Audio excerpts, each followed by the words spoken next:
पडीदन के करीब अल्लामा इकबाल एक्सप्रेस की 2 बोगियां पटरी से उतर गईं। बोगियां उतरने की वजह से अब ट्रैक 6 घंटे से बंद है। कराची से पंजाब जाने वाली दीगर ट्रेनों को मुख्तलिफ स्टेशन पर रोक दिया गया है। वाक़े में कोई जानी नुकसान नहीं हुआ, ताहम मुसाफिर परेशान है। 4 घंटे बाद रोहड़ी से रिलीफ ट्रेन हादसे के मकाम पर पहुंच गई। डीरेल होने वाली बोगियों को ट्रैक से हटाने का काम जारी है। 1 से 1.5 घंटे में ट्रैक बहाली का इम्कान है। मजीद सूरत हाल बताएंगे जियो न्यूज़ के नुमाइंदे गुलाम हैदर आकाश। जी बिल्कुल, कराची से सियालकोट जाने वाली अल्लामा इकबाल एक्सप्रेस 9 अब को पडीदन रेलवे स्टेशन के करीब हैदरबाग के मकाम पर हादसा पेश आया, जिसके नतीजे में अल्लामा इकबाल एक्सप्रेस की 2 बोगियां पटरी से उतर गई, जिसके नतीजे में अब ट्रैक ब्लॉक होकर रह गया। जबकि मुसाफिरों को कोई भी जानी नुकसान नहीं हुआ, मुसाफिर महफूज रहे। ताहम हादसे की इत्तला पर रेलवे अमला और डीएस सखर यहाँ पर पहुँचे, जिन्होंने मुतासरा ट्रेन की जो पिछली बोगियाँ उनको पडीदन रेलवे स्टेशन पर और जबकि अगली 4 बोगियों को बिरिया रोड रेलवे स्टेशन मुंतकिल किया। मेरे कैमरामैन मंसूर इधर आपको दिखा सकते हैं, ये वो 2 मुतासरा बोगियाँ हैं जो कि इस वक्त अब ट्रैक पर मौजूद हैं और इसके लिए इनको हटाने के लिए रिलीफ ट्रेन जो अपना ऑपरेशन जारी रखे हुए हैं। जबकि डीएस सखर का कहना है कि अब ट्रैक ब्लॉक होने की वजह से 5 से ज़्यादा ट्रेनें जो मुख्तलिफ रेलवे स्टेशन पर रोक दी गई हैं, जिनमें ग्रीन लाइन और सखर एक्सप्रेस और दीगर ट्रेनें शामिल है। उनका कहना है कि 1 से 1.5 घंटे के दौरान ये ऑपरेशन मुकम्मल करके और अब ट्रैक को भी बहाल कर दिया जाएगा। मौसम से मुतालिक अपडेट करें। इस्लामाबाद, गुजरात और गुजरावाला में रात तेज़ बारिश हुई। थरपारकर, बदीन, खैरपुर और रहीम यार खान में भी बारिश हुई।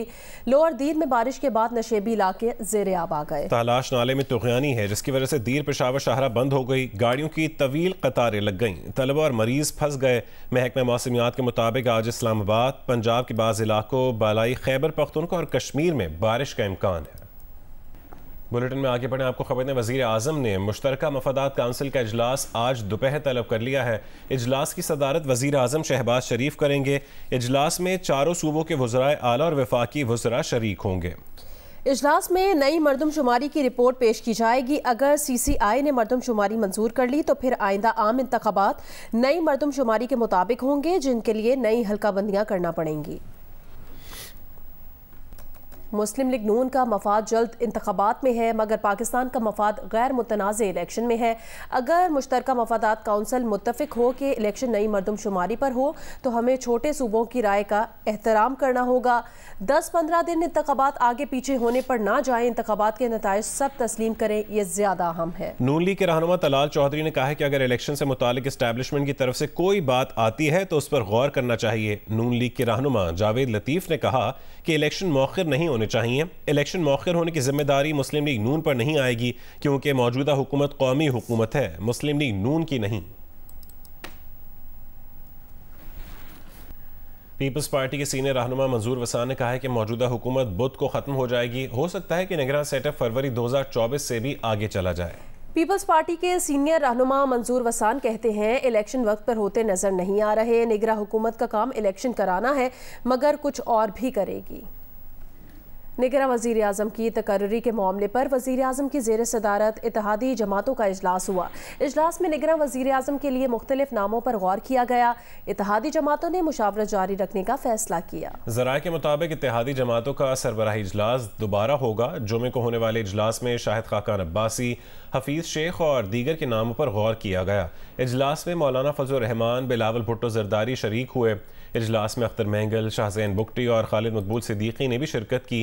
इजलास में असलम भूतानी, मोहसिन दावड़, शाह अवैस सोनानी और दीगर भी शरीक हुए।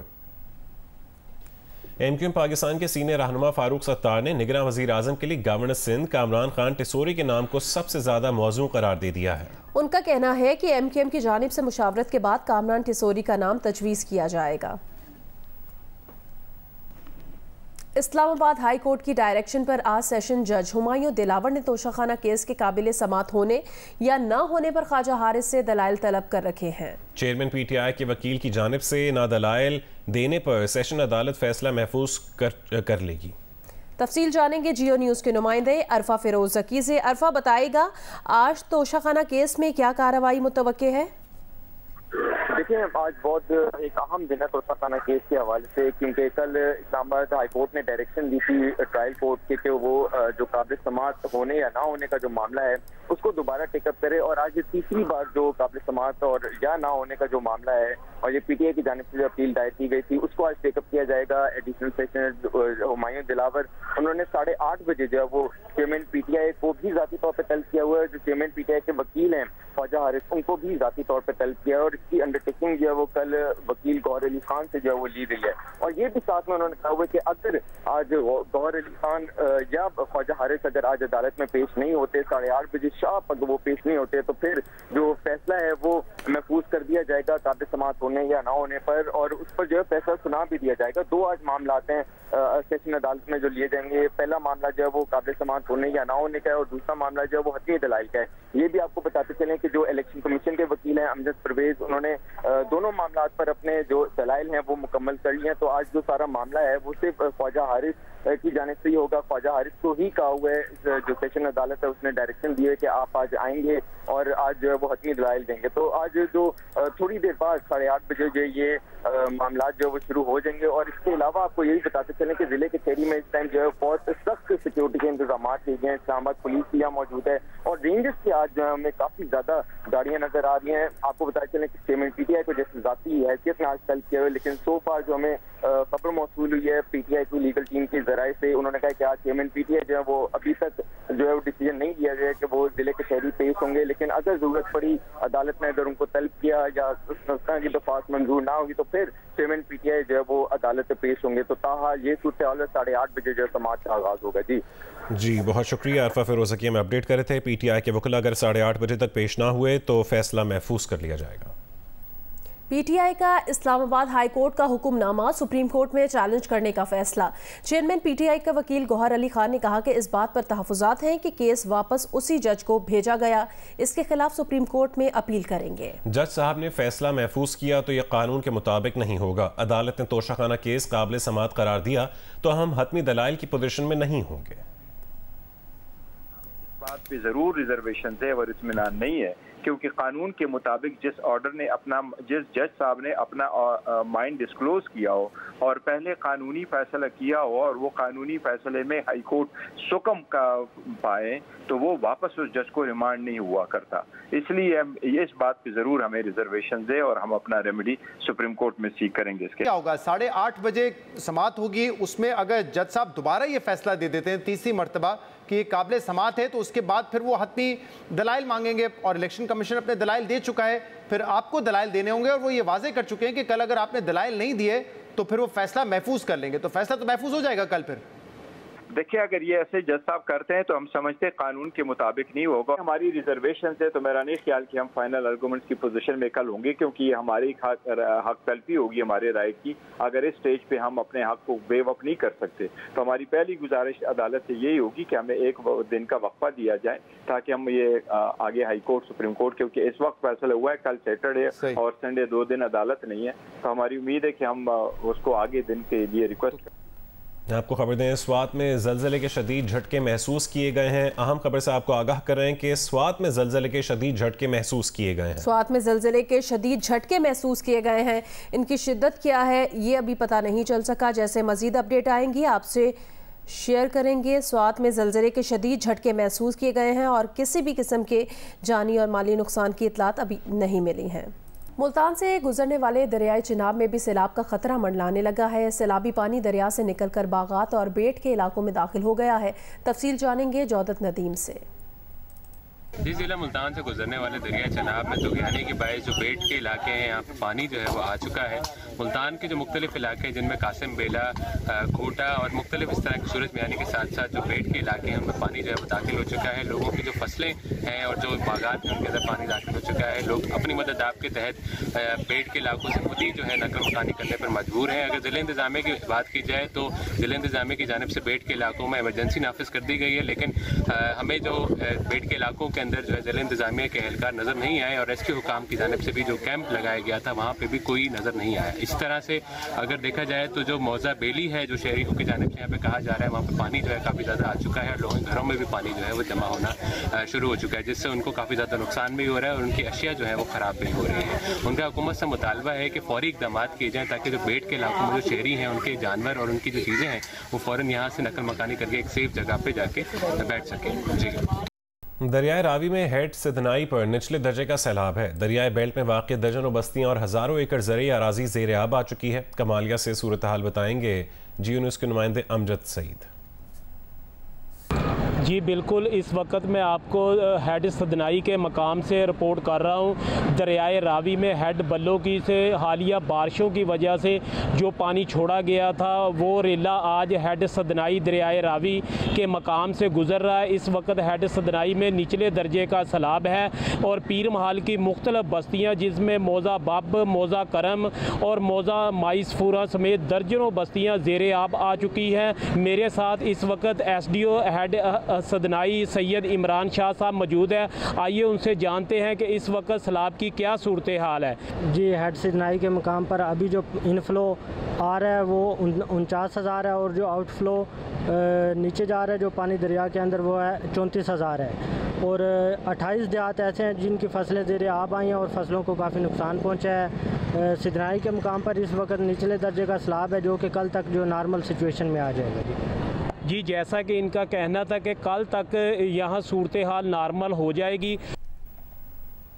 नसीराबाद, जाफराबाद, बोलान में सैलाब मुतासरीन के घरों की बहाली का सर्वे तो मुकम्मल हो गया मगर घरों की तामीर के लिए अब तक कोई इकदाम नहीं किए जा सके।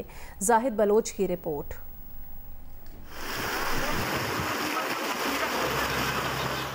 गुज़िश्ता सैलाब के मुतासरीन के घरों की तामीर के लिए हुकूमत की जानिब से सर्वे मुकम्मल करके हुकाम बाला को भिजवा तो दिया गया है मगर हुकूमत की जानिब से सैलाब मुतासरीन के घरों की तामीर नहीं हो सकी। पिछले साल हमने सर्वे कराया था फ्लड के बाद, तो उसमें हमने वो लिस्टें मुरतब करके PDMA और NDMA के साथ शेयर की हैं। वो फ़ी ख़ानदान हर इंडिविजुअल को माली सपोर्ट भी प्रोवाइड करेंगी और शेल्टर्स के ऊपर हम मुख्तलिफ NGO, नेशनल और इंटरनेशनल NGOs के साथ ऑलरेडी काम कर रहे हैं। बहुत से ऐसे गांव हैं जहां पे यूनियन काउंसिल्स हैं जहां पे हम ऑलरेडी शेल्टर बना के हैंड ओवर कर चुके हैं और वहां पे सैलाब से मुतासरा आबादियों को हम शिफ्ट भी कर चुके हैं और कुछ जगहों पे NDMA और PDMA की तरफ से अभी ये प्रोजेक्ट अभी पाइपलाइन में है जिस पे काम हो रहा है। बारिशों से तबाह होने वाले इलाकों जाफराबाद, नसीराबाद, सोबतपुर, झलमक्सी, उस्ता मोहम्मद, गंदाखा और बोलान के हालात जू के तू हैं। कमिश्नर साहब और जो भी है ये PDMA हो सारे वो अगर मीटिंग्स कर दें सिर्फ जमाबंदी और कागजी हद तक। यहाँ पे भी ना ही कोई हैवी मशीनरी है, वहाँ पे मिठड़ी शाख में शिगा पड़ा हुआ है।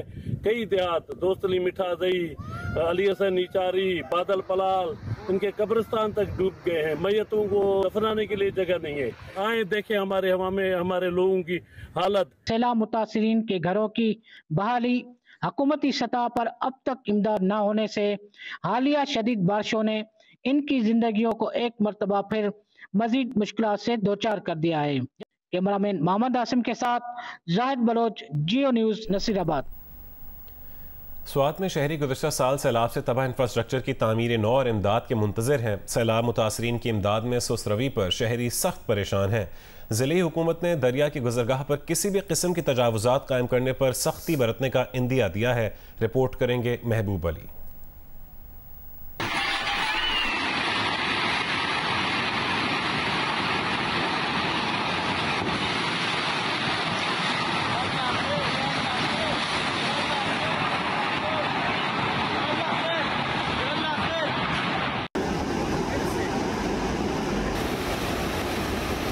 साल 2022 में तारीख का बदतरीन सैलाब जो कि हर तरफ तबाही व बर्बादी के दस्ताने छोड़कर चला गया, जिसके बाइस 2,336 मकानात मुकम्मल तबाह हुए और 3,197 घरों को नुकसान पहुंचा।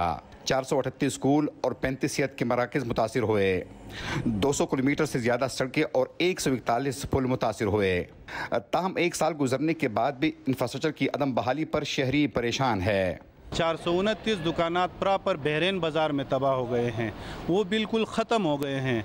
और 35 से 40 तक होटल जो है ऐसे हैं जो कि अभी इस्तेमाल नहीं हो सकते हैं। हुकूमत ने अभी तक ये आप देख सकते हैं कोई बहाली का काम नहीं किया हुआ है।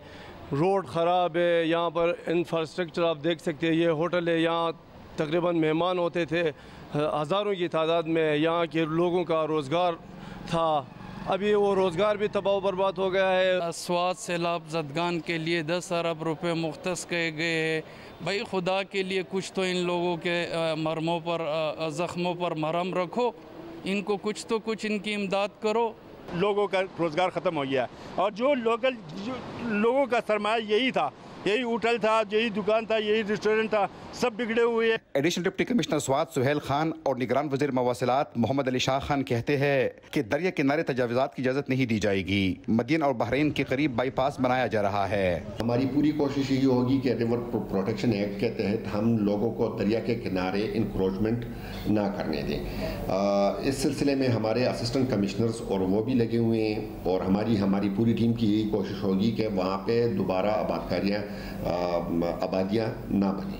7 बिलियन का प्रोजेक्ट है जो मदीन को भी बाईपास करेगा और बहरीन को भी बाईपास करेगा। और इस बाईपास से ये फ़ायदा होगा कि जैसे आप मोटरवे से उतरेंगे और सीधा इसी रोड, दोनों रोड पे आप जाएंगे, PK6 वाले रोड और NH6 वाले रोड, तो सीधा आप कालान तक कोई एक ही जगह पे रुकावट नहीं होगी। इंतज़ामिया और हुक्मरानों के दावे अपनी जगह, लेकिन सैलाब के तबाहकारियों और इंफ्रास्ट्रक्चर की अदम बहाली के बाइस इलाके के सयाहत को दचका लगा है। कैमरामैन मोहम्मद ज़ुबैर खान के साथ महबूब अली, जियो न्यूज़, स्वात।